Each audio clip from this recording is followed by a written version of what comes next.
Boris, ik ben 23 jaar, ik ben jongen met autisme en epilepsie. En ik ben nu dus toevallig aan het rommelmarkt verkopen in Oostburg op de rommelmarkt hier in Oostburg. En hoe heb je daar ervaren, het rommelmarkt verkopen? Nou, echt heel erg goed. Ik ben nog steeds aan het verkopen en het gaat steeds beter en beter.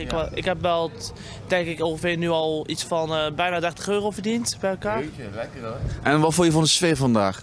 Nou, ik vind het weer wel echt wel leuk, maar het had wel ietsje meer activiteit gemogen. Maar voor de rest was het wel prima.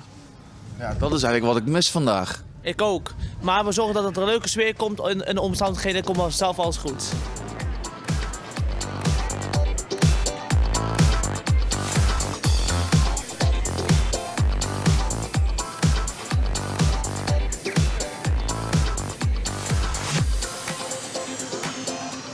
Wat vind je van de sfeer van vandaag op de Koningsdag in Oostburg? Superleuk, hij is bijna niet te breken.